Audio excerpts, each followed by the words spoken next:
good morning to all of you. Welcome to the channel Chemistry Brain Booster. मैं हूं सुचित sir और class है 11th का chapter 1 some basic concept of chemistry. उसके अंतर्गत हम लोग आज पढ़ रहे हैं सिग्निफिकेंट फिगर्स का पार्ट 2 वर्जन।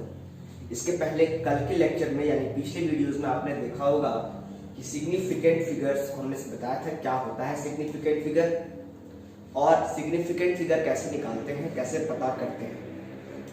आज हम लोग सिग्निफिकेंट फिगर्स का ही दूसरा पार्ट पढ़ रहे हैं, दैट इज राउंडिंग ऑफ। और इसके बाद हम यहाँ से सीखेंगे कैसे और क्वेश्चन कैसे बनेगा।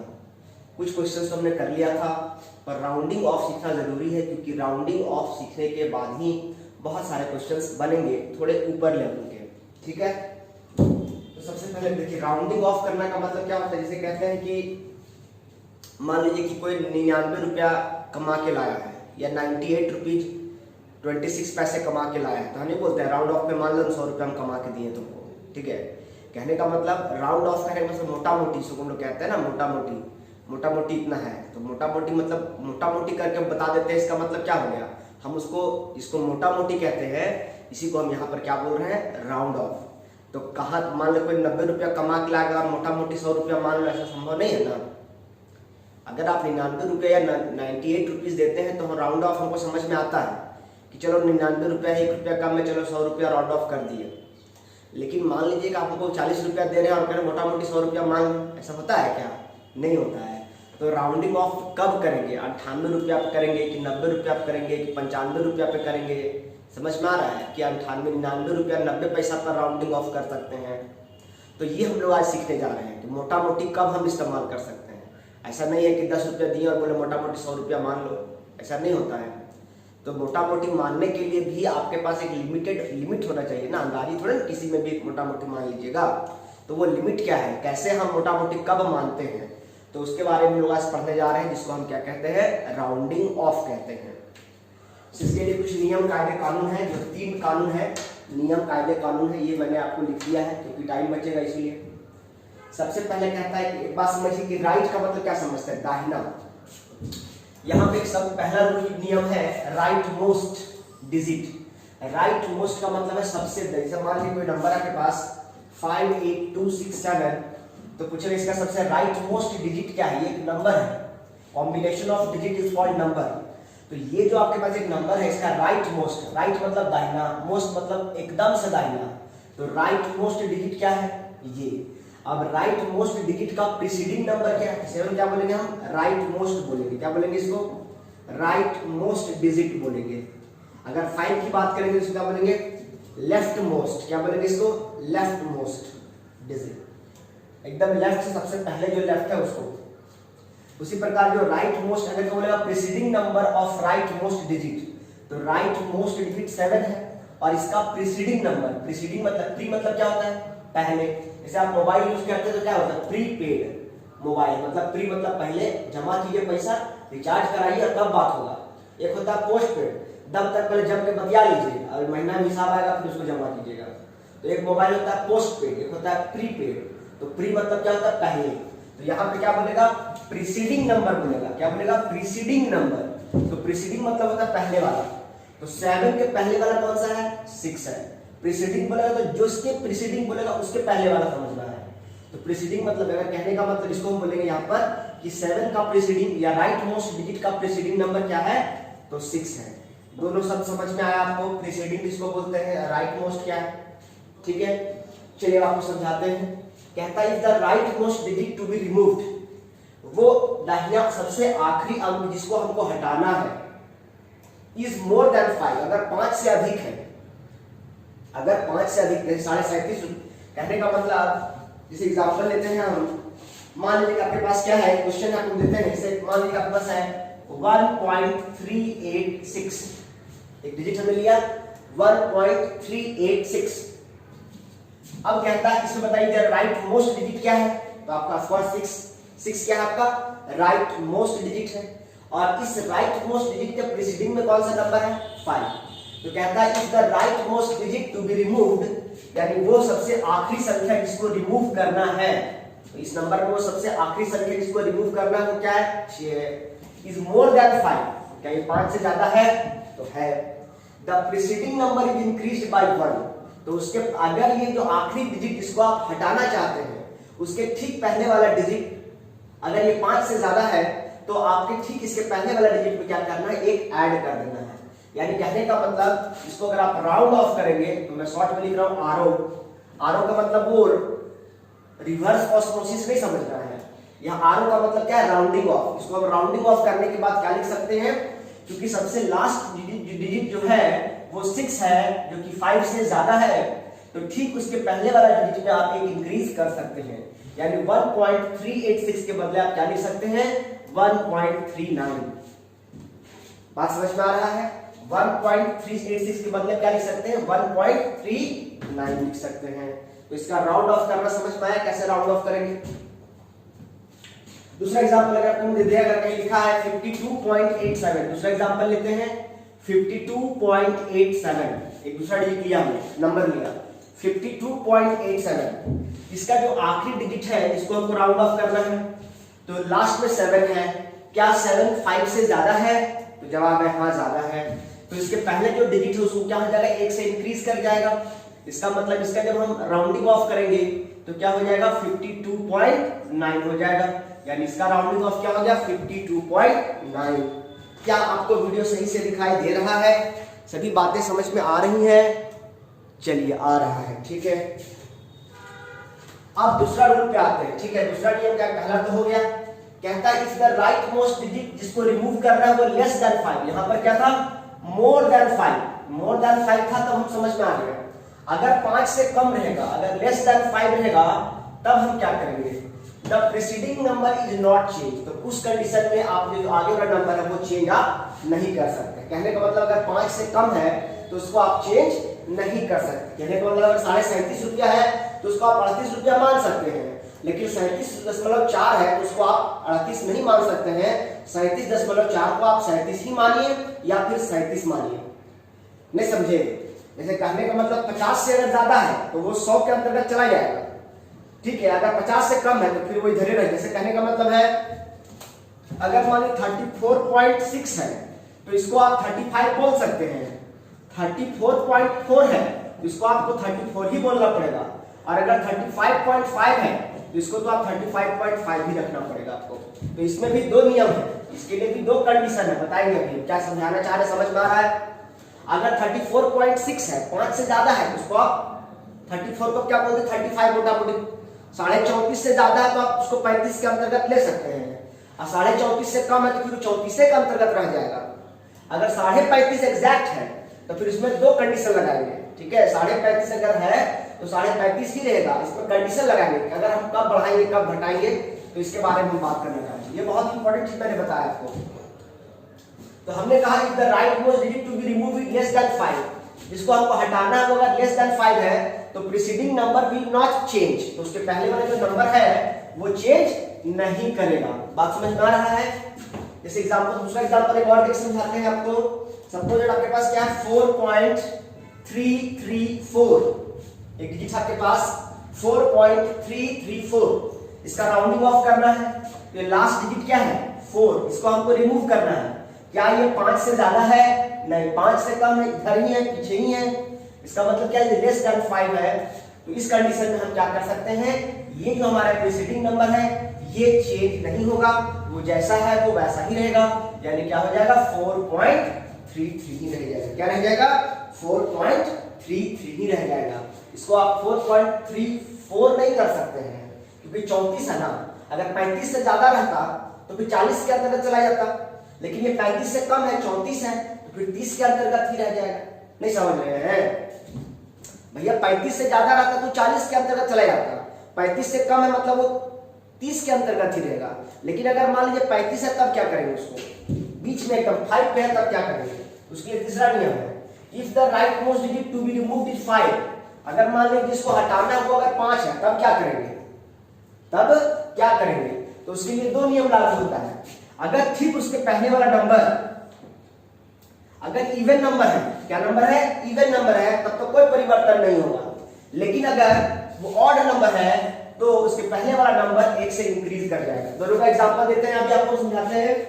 जैसे कहने का मतलब सपोज आपके पास क्या है, एक तो एग्जांपल लेते हैं आपके पास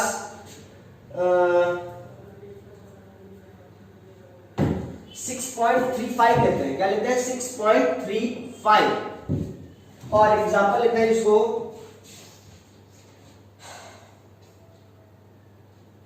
अब देखिए यहां पर एग्जांपल दे देखिए समझिएगा। एक दूसरा एग्जांपल लेते हैं 6.25। चलो दोनों एग्जांपल ले लेते हैं, ठीक है।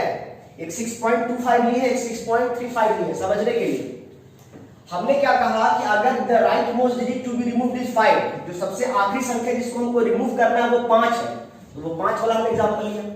अब हमने क्या कहा कि अगर वो 5 जिसको अगर आपको रिमूव करना है उसके पहले वाला नंबर इवन है कि ऑड है, तो ये उसके 5 के पहले वाला नंबर यहाँ 2 है। 2 क्या है? इवन नंबर है। 2 क्या है? Even number. इवन का मतलब क्या होता है? सम संख्या जिसको 2 से डिविजिबल होता है उसको हम इवन कहते हैं। और यहाँ पे 5 से पहले जो नंबर है वो क्या है? ऑड नंबर है।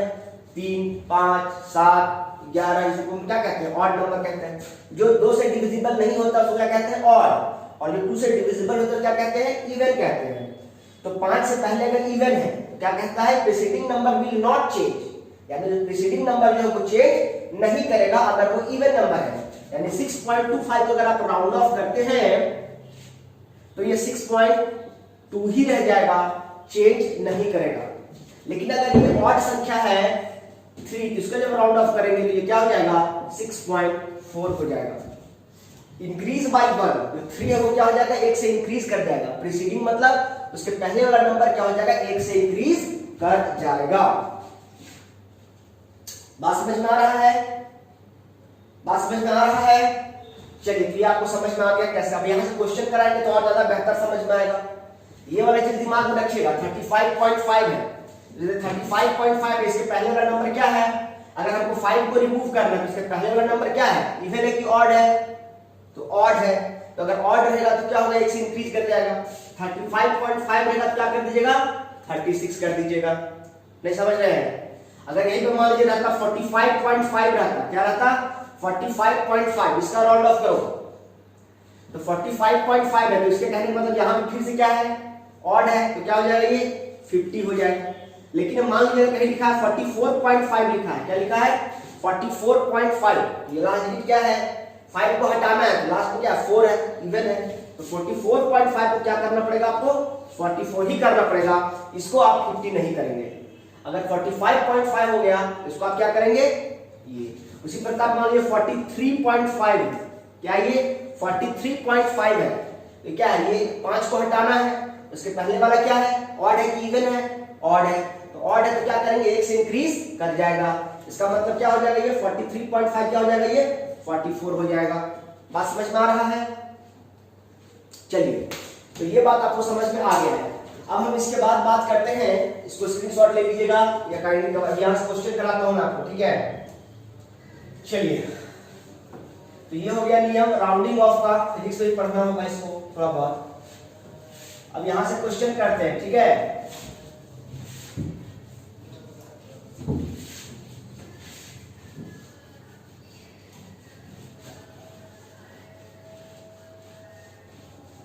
इधर वाला पता नहीं आपको दिखाई दिया कि नहीं दिखाई दिया जी, मैं इधर लिख दिया। ओफो, इधर नहीं लिखना चाहिए था, आ गया नहीं। मैं क्या समझाया उधर मैंने लिखा, सर आपको दिखाई नहीं दिया होगा। मैंने कहा था बाबू कि अगर मान लीजिए आपके पास 34.5 है, ठीक है, तो ये इसको अगर हमको हटाना है, राउंड ऑफ करना, तो ये देखना पड़ेगा ये इवन है कि ऑड है। इवन है तो इवन है तो चेंज नहीं होगा, तो 34 ही रह जाएगा। अगर मान 35.5 है तो 5 के पहले क्या है? इवन है कि ऑड है? ये ऑड है। इसको आप क्या करेंगे? 1 से इंक्रीज कर देंगे तो क्या हो जाएगा? 36 हो जाएगा।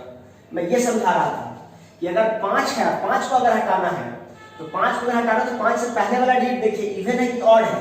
अगर इवन है तो कोई चेंज नहीं होगा, अगर ऑड है तो 1 से इंक्रीज कर जाएगा। तो 5 था तो क्या हो गया? 6 हो गया। समझ रहे हैं मैं क्या समझा रहा हूं? सब यही बात समझा रहे हैं, ठीक है।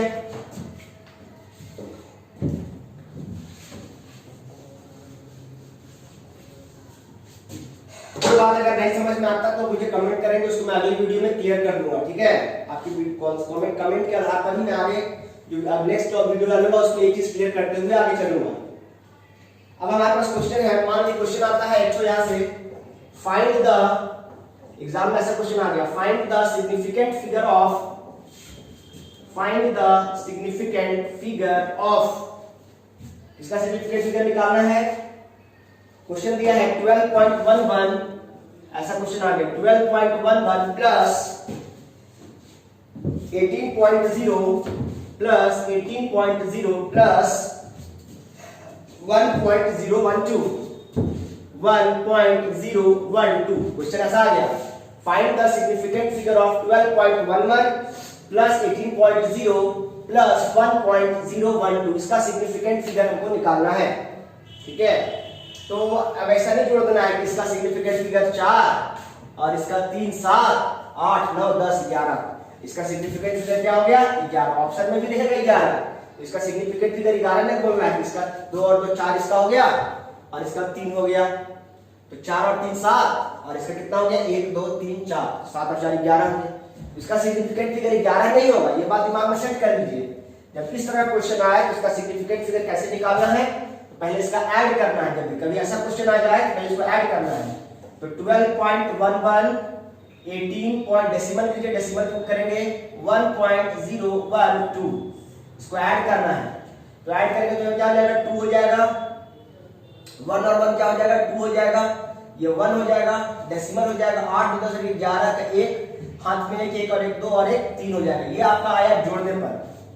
तो अब इसका राउंड ऑफ कर, अब इसका क्या निकालेंगे सिग्निफिकेंट फिगर, कितना हो जाएगा 1 2 3 4 5, इसका सिग्निफिकेंट फिगर कितना हो गया 5, और ये हो जाएगा आंसर। ये भी गलत हो जाएगा, क्या हो जाएगा ये भी गलत हो जाएगा, ये ज्यादा यहाँ पर भी गड़बड़ी करते हैं बच्चे, ऑप्शन में 11 भी रहेगा, ऑप्शन में 5 भी रहेगा, और आप बना के ये तो लगेगा हम तो सही बना के आए हैं, ऐसा नहीं है। जब कभी ऐसा क्वेश्चन आए तो इसमें देखना है कि यहाँ पर सभी अंक अलग अलग है, यहाँ डेसिमल के बाद 2 डिजिट है, यहाँ डेसिमल के बाद 1 है, यहाँ डेसिमल के बाद 3 है।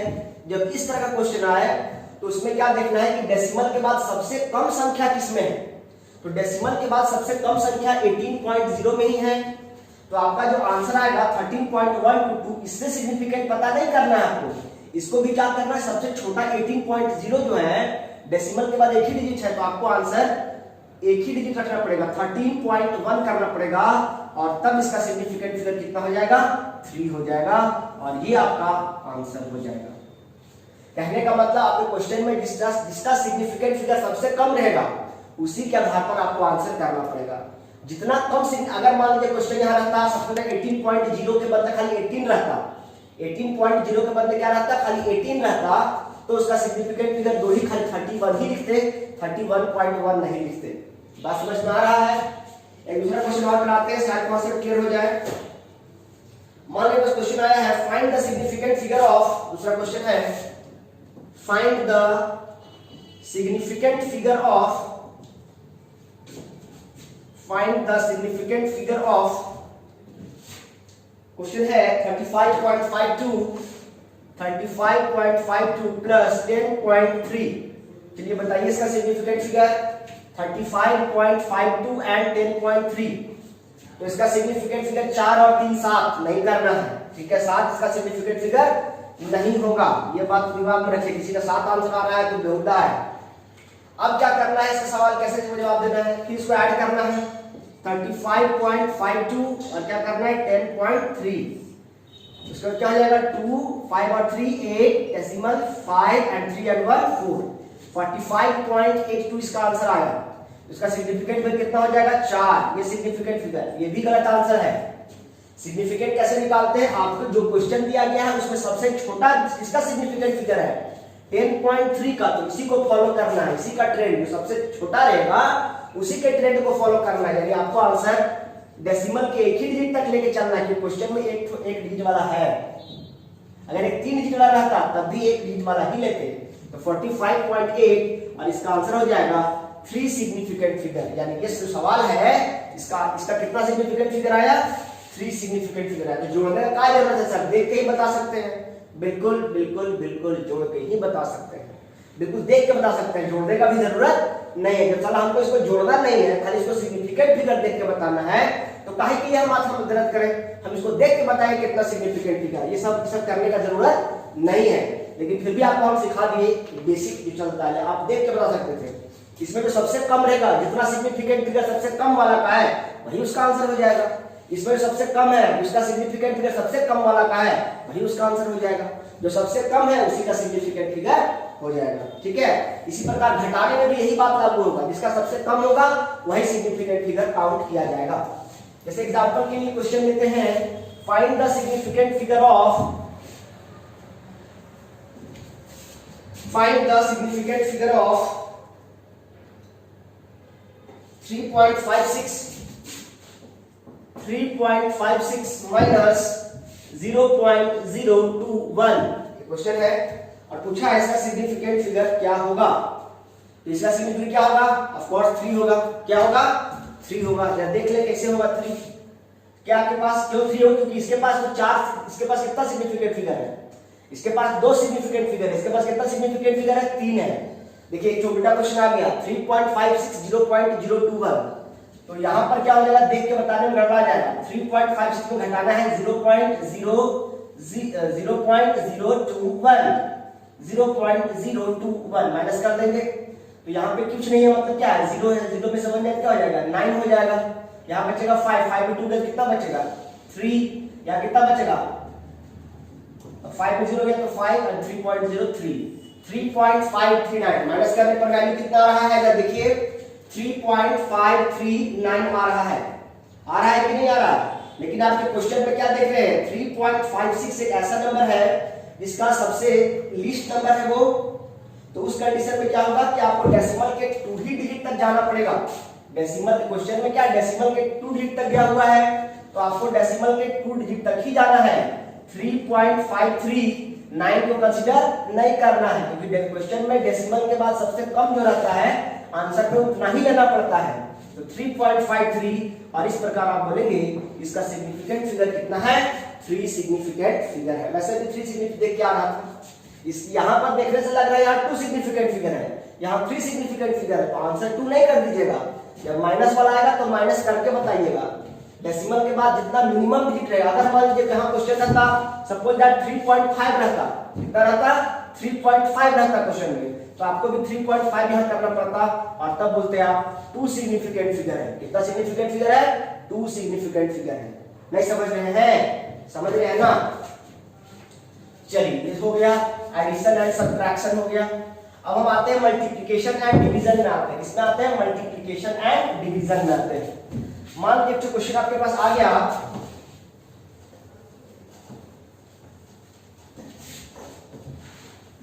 चलिए आते हैं मल्टीप्लिकेशन एंड डिवीजन में आते हैं।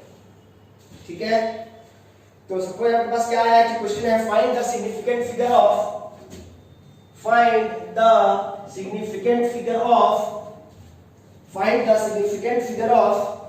2.5 into 1.25। ये क्वेश्चन आ गया, find the significant figure of 2.5 into 1.25।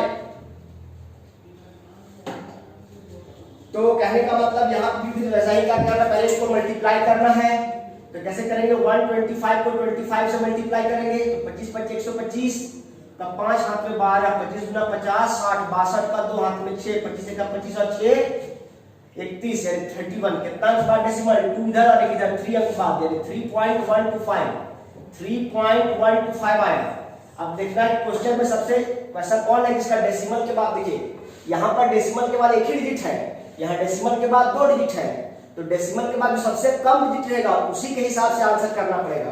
तो यहाँ डेसिमल के बाद 1 डिजिट है, यहाँ डेसिमल के बाद 2 डिजिट है, तो इसके हिसाब से आंसर करना पड़ेगा जो सबसे कम होगा डेसिमल के बाद। तो यहाँ पे क्या करना पड़ेगा, आपको 1 डिजिट लेना पड़ेगा 3.1 और इसका सिग्निफिकेंट फिगर हो जाएगा 2। कितना हो जाएगा, इसका सिग्निफिकेंट कितना हो जाएगा 2, इसका सिग्निफिकेंट फिगर हो जाएगा। बात समझ में आ रहा है। उसी प्रकार डिवीजन पे भी यही बात लागू होता है, मल्टीप्लिकेशन पे भी यही बात लागू होता है। चलिए आपको एक चीज और सिखाते हैं, आपको सिखाते हैं मल्टीप्लिकेशन एंड डिवीजन सिखाते हैं थोड़ा सा। मान लीजिए क्वेश्चन आप एग्जाम में बहुत ज्यादा आता है फ्रीक्वेंटली, और क्वेश्चन रहता है आपको मल्टीप्लाई करने के लिए देता है। आपको क्वेश्चन दिया है जो अभी सिग्निफिकेंट फिगर अभी यहाँ खत्म होता है, आपको आपको मल्टीप्लिकेशन सिखा रहे हैं। यहाँ पे बहुत बच्चे प्रॉब्लम में होता है, सिग्निफिकेंट फिगर खत्म होता है, मैं आपको मल्टीप्लिकेशन करना सिखा रहा हूँ। सपोज दैट एग्जाम में क्वेश्चन आया मल्टीप्लाई, यहाँ पे आपको कॉन्सेप्ट नहीं लगाना है सिग्निफिकेंट वाला, मल्टीप्लाई, खाली आपको मल्टीप्लाई करने बोला है। 5.6 इंटू 10 का पावर 5, 6.9 10 का पावर 8 इंटू 6.9 इंटू 10 का पावर 8। ये क्वेश्चन आपको दिया और इसका मल्टीप्लाई करके इसका आंसर निकालना है। तो कैसे मल्टीप्लाई करेंगे? सबसे पहले क्या करेंगे, 5.6 और 6.9 को एक ब्रैकेट में इसको रखेंगे। उसके बाद ये 10 का पावर 5, ये 10 का पावर 5 इंटू 10 का पावर 5 इंटू 10 का पावर 8। एक बात आप लोग जानते होंगे, जब बेस सेम होता है, क्या होता है, बेस अगर सेम होता है तो मल्टीप्लाई करने पर क्या होता है, पावर क्या हो जाता है, ऐड हो जाता है। 10th के बच्चे ध्यान देंगे जो 10th पास आउट करके आए।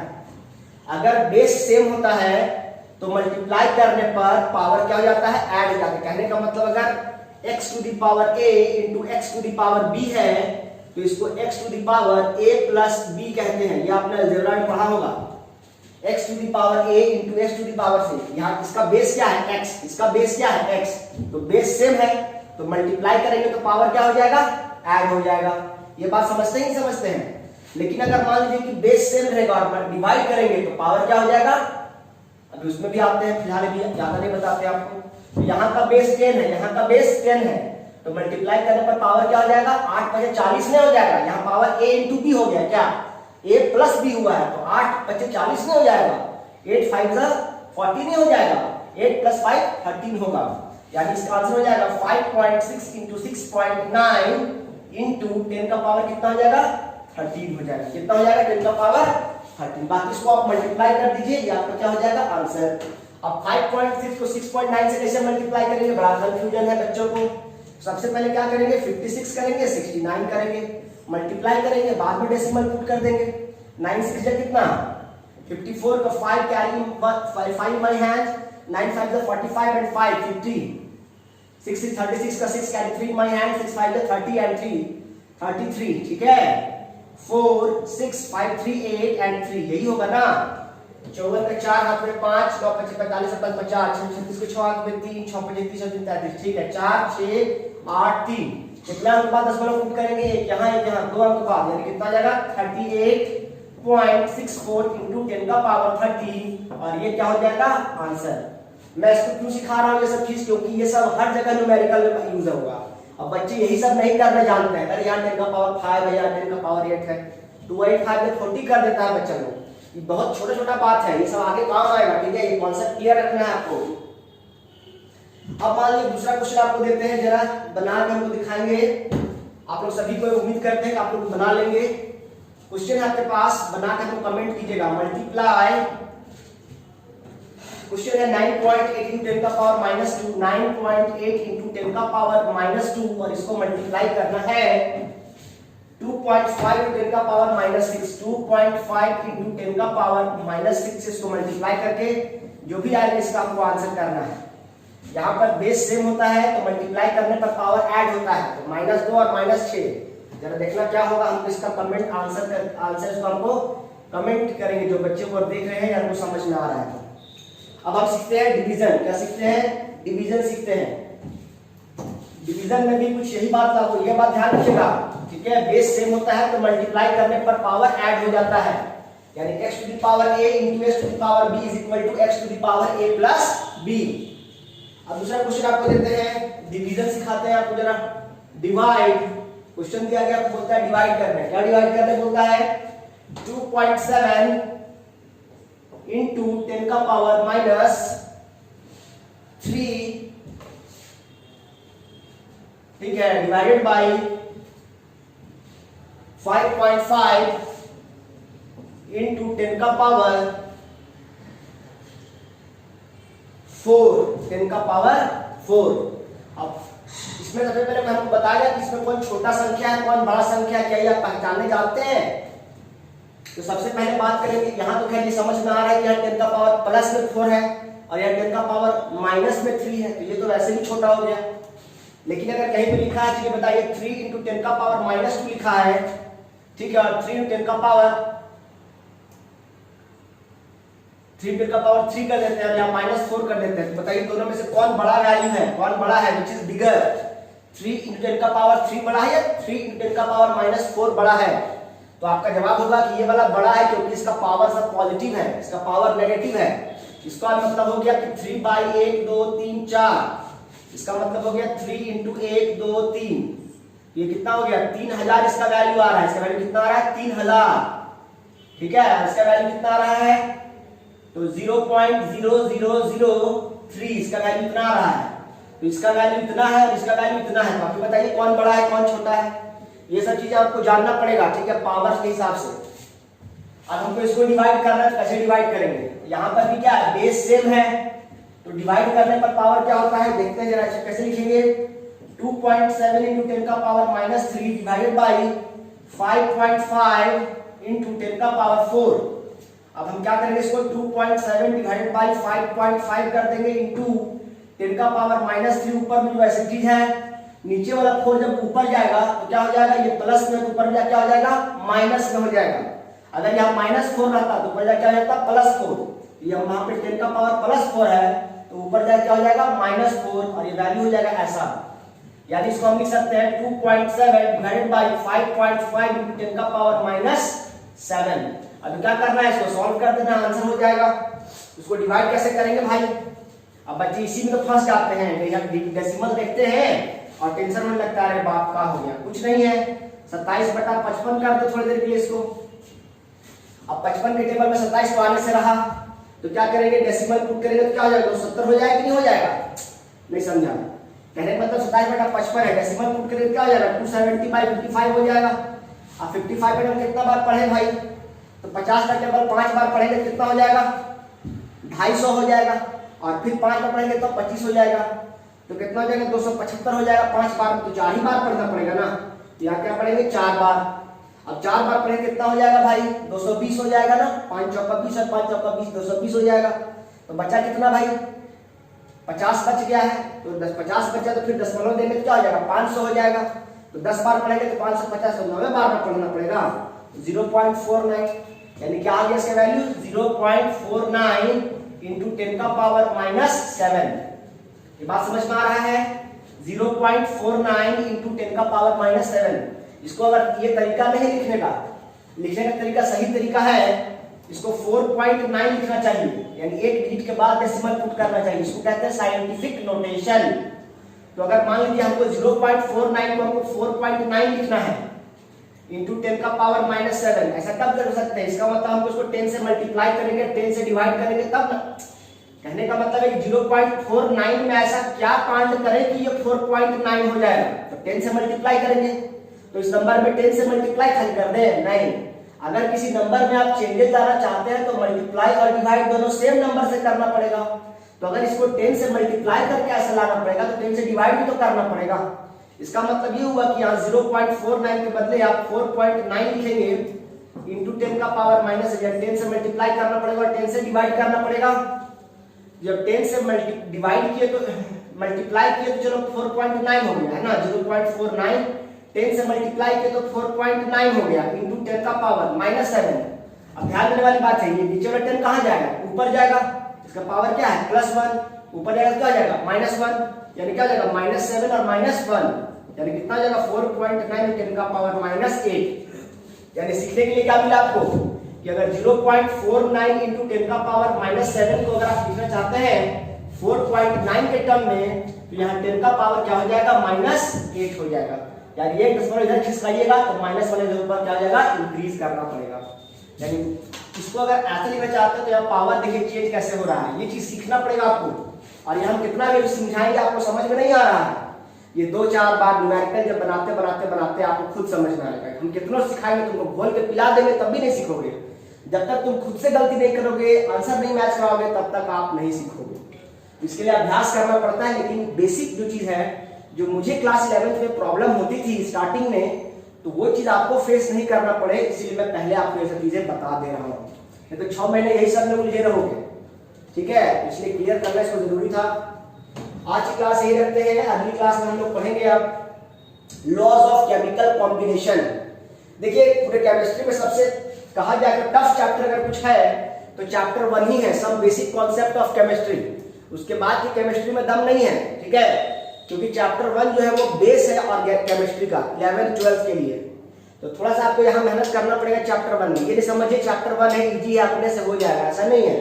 अब इसमें भयानक चीज आना बाकी है, आपको एक सोचने के लिए विवश कर देगा कि ऐसा भी हो सकता है क्या, अच्छा ऐसा भी होता है क्या, अच्छा ये भी होता है क्या, बाप रे बाप।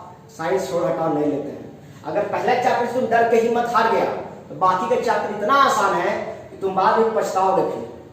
तो कहने का मतलब पछताना नहीं है, पहला चैप्टर हिम्मत नहीं हारना है, सब चीज सीखना है, डरना नहीं है। डर के कहां जाओगे साले, डरोगे तो कहां, कब तक। डर के आगे कॉन्सेप्ट है, डर के आगे जीत है बोलता है ना माउंटेन ड्यू। मेरा कहना है डर के आगे कॉन्सेप्ट है। अगर ये सब डर गए यही सब में तो जो डर गया समझो मर गया। इसके बाद बहुत खूबसूरत है दुनिया भाई, ऐसी बात नहीं है, बस थोड़ा सा बेसिक है। अभी आप बिल्कुल नया चीज सीख रहे हैं तो थोड़ा सा टाइम तो लगेगा। एबीसीडी सीखना टफ है, बट एप्पल बॉल सीखना उतना टफ नहीं है, क्योंकि एबीसीडी में बहुत कुटाए हैं आप, हम जानते हैं। क ख ग घ सीखना टफ है, ठीक है, लेकिन क ख ग सीख जाने के बाद वर्ड बनाना टफ नहीं है। चलिए तो हम क्लास ये रखते हैं। Thank you.